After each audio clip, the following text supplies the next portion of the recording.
So, hello Chapati, welcome back to STBZ and this is Sandeep भैया from IIT Guwahati and guys जोसा counselling को लेकर एक अर्जेंट अपडेट है आप सभी लोगों के लिए। जैसा कि आप सबको पता चल ही गया होगा और नहीं पता चला हो तो ध्यान से पहले तो सुन लीजिए कि जोसा का जो शेड्यूल है वो अभी चेंज हो चुका है। अब इसका क्या इंपैक्ट पड़ने वाला है, सीसैब में क्या इंपैक्ट पड़ेगा उसके बारे में भी हम चर्चा करेंगे। नया शेड्यूल क्या है और आपको उसी शेड्यूल के अकॉर्डिंग खुद को प्रिपेयर करना होगा, क्योंकि 22 तारीख को हमारा जो है नया पिछले शेड्यूल के हिसाब से 22 तारीख को राउंड 2 का रिजल्ट आने वाला था, जो कि अब 22 तारीख को राउंड 2 का रिजल्ट नहीं आएगा। तो कब आएगा थोड़ा उसके बारे में चर्चा करते हैं। देखो सबसे इंपॉर्टेंट बात यह है कि भाई 22 तारीख तक राउंड 1 की डेट एक्सटेंड हो गई है।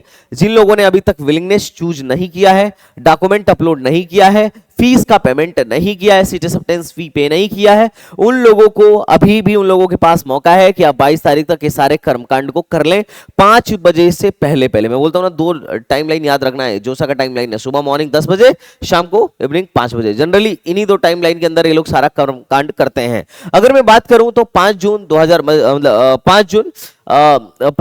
PM तक बाय 22 ऑफ जून तक आपको ये सारे कार्यक्रम कर लेने हैं। विलिंगनेस चूज जिन्होंने नहीं किया, विलिंगनेस चूज करो, डॉक्यूमेंट अपलोड करो, फीस पेमेंट करो, all the things you have to do within this time.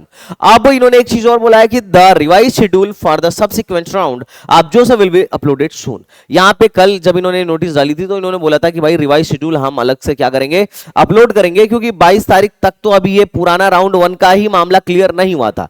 तो अभी क्या है कि इन लोगों ने कल ही राउंड 2 के बाद मतलब राउंड 2 के आगे का जो शेड्यूल है इन लोगों ने लॉन्च कर दिया है। आप देख सकते हो रिवाइज शेड्यूल फॉर इवेंट जोसा 2025, मतलब कि इस बार का जो शेड्यूल है उसमें थोड़ी सी छेड़खानी हुई है, शेड्यूल थोड़ा चेंज हुआ है, टाइमलाइन थोड़ा पीछे शिफ्ट हो गई है। जो चीज अभी पहले हो जानी चाहिए थी अब वो थोड़ा सा पीछे जा रही है। अब क्या नया शेड्यूल है थोड़ा उसके बारे में देखिए और शेड्यूल के हिसाब से आप डेट भी अपने डायरी में नोट कर लीजिएगा, because dates timelines are very important. अगर इससे चूक गए तो एडमिशन से चूक जाओगे। अगर मैं बात करूं तो पिछली बार 21 जून को मतलब पिछले शेड्यूल के हिसाब से, पिछले साल नहीं, 21 जून को राउंड 2 का क्या आने वाला था बेटा, रिजल्ट आने वाला था 21 जून को। लेकिन अब क्या है, अब सीधे शिफ्ट हो गया 4 दिन बाद, 25 जून को शाम को 5 बजे आपका इसका रिजल्ट आएगा।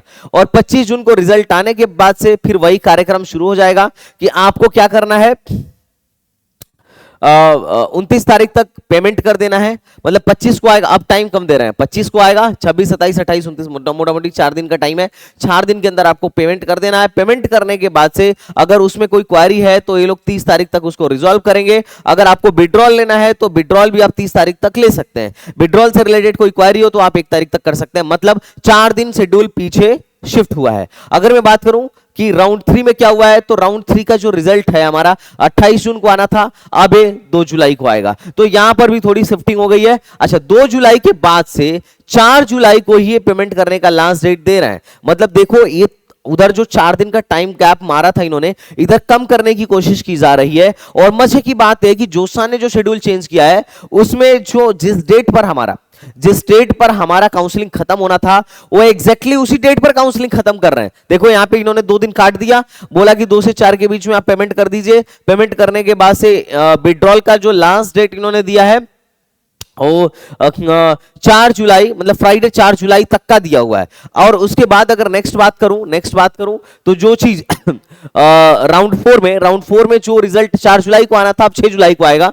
मतलब गैप जो है, इनिशियल में गैप जो था राउंड 2 में गैप 4 दिन का था, अब इन्होंने गैप कम करके 2 दिन कर दिया। और उसके बाद राउंड 5 में जो रिजल्ट 10 जुलाई को आना था अब 11 जुलाई को आएगा। यहां पर भी 1 दिन इन्होंने कट किया है, मतलब अब 1 दिन हो गया। और लास्ट राउंड 16 जुलाई को होना था और अभी भी 16 जुलाई को ही होगा। तो जो बैरियर में कोई चेंज नहीं हुआ है। चॉइस फिलिंग मतलब काउंसलिंग लास्ट जहां पर जाके खत्म होनी थी जोसा की काउंसलिंग का सब कुछ 28 तारीख तक खत्म हो जाएगा NIT प्लस सिस्टम के लिए। और उनके IIT प्लस सिस्टम के लिए 21 तारीख को ही जोसा काउंसलिंग का सारा कुछ खत्म हो जाएगा। IIT प्लस सिस्टम 21 जुलाई को फ्री हो जाएंगे, NIT प्लस सिस्टम 28 जुलाई को फ्री हो जाएंगे। जोसा पहले भी 28 जुलाई को खत्म हो रही थी, अभी भी 28 जुलाई को ही खत्म होगी। तो शेड्यूल में बदलाव किए गए हैं, लेकिन बीच में मतलब इनिशियल और फाइनल में कोई बदलाव नहीं किया गया है।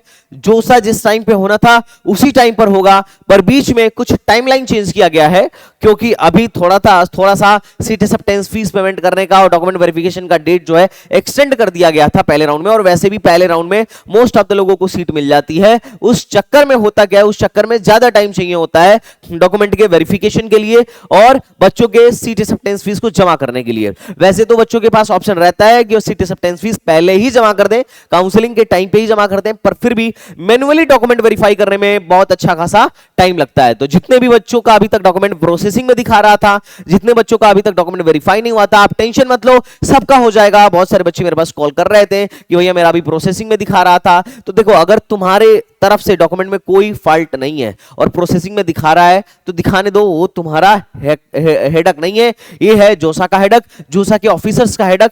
अगर सब कुछ ठीक है तो वेरीफाई करेंगे ही करेंगे, और अगर उसमें कोई भी डिस्पेरेंसी आती है तो भी आपको टाइम दिया जाएगा क्या करने का, उस डिस्पेरेंसी को रिमूव करने का। तो आपसे यही रिक्वेस्ट है, पैनिक मत होइए, आपकी सीट है, जो आपकी किस्मत में है वो आपको मिलके रहेगा, वो कहीं नहीं जाने वाला है। दुनिया की कोई भी ताकत उसको आपसे नहीं छीन सकती है। तो टेंशन मत लो बच्चा पार्टी। और सीसेप का हमारा प्रोग्राम पहले से बुकिंग उसकी चल रही है। सीसेप क्यों इंपॉर्टेंट है, इस पर मैं ऑलरेडी एक डिटेल वीडियो बनाया हुआ हूं। जोसा और सीसेप के कट ऑफ में बहुत ज्यादा का फासला है, बहुत ज्यादा का डिफरेंस है मेरे भाई। तो आपसे मैं बोलूंगा, जिनकी रैंक 50,000 के बाहर है, जो 1 लाख रैंक वाले हैं, 1.5 लाख रैंक वाले हैं, 2 लाख रैंक वाले हैं, 60,000 रैंक वाले हैं, 70,000 रैंक वाले हैं, अगर आप जेन्युइनली एनआईटीज प्लस सिस्टम में कुछ चाहते हो तो आपको सीसेप में बैठना चाहिए, क्योंकि 50-60,000 के अंदर आपको, मतलब अगर आप 50-60,000 के बाहर हो तो आपको बहुत अच्छा जोसा में नहीं मिलेगा। लेकिन सीसेप में मैं सालों से इस काम को करते आ रहा हूं। सीसेप में बहुत सारे लोगों को बहुत अच्छे सीट्स भी दिलवाई हैं,